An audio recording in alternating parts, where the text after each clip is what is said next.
I made myself into a Ouija board. I grew instruments in blood.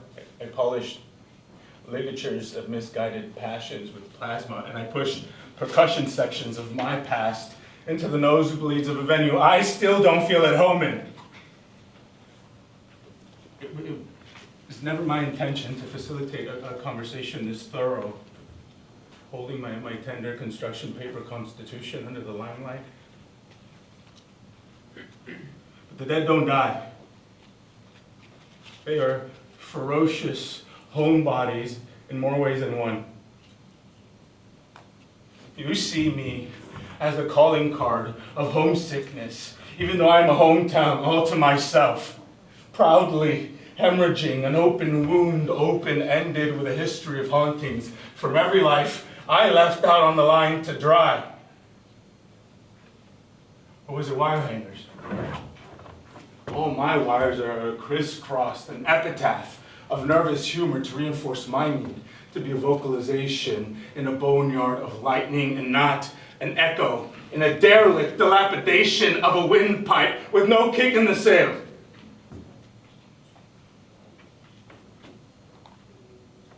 When I was done building clairvoyant outposts on acres of my tongue, I still could not speak to them. The dead were gone. It all kept falling out like lost circuitry wired up in a bird's nest, misconstrued by obtuse perspectives and the strongest predisposition to be seen as someone worth living, not just recognized as an example of a functioning nervous system. And then they whispered,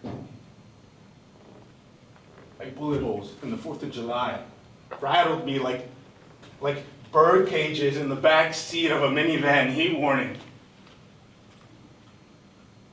What if their vocabulary was always a moving one? A living discussion of decisions, an endless carousel of reunions with balance beams in place of nostalgia drips? And maybe so was I. The boundless roadway, a straight stretch of freedom, crafted from parallel planning and spark clatters in the dark. So I ran metal detectors over my veins in an effort to find the postcards I wrote incorrectly. My biological voicemail.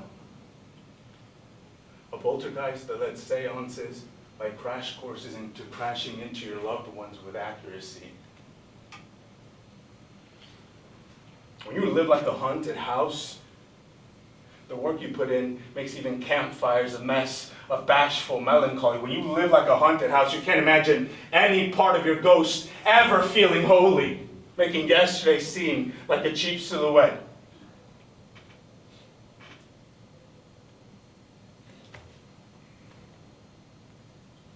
Not a terrible ending, but a really rough start.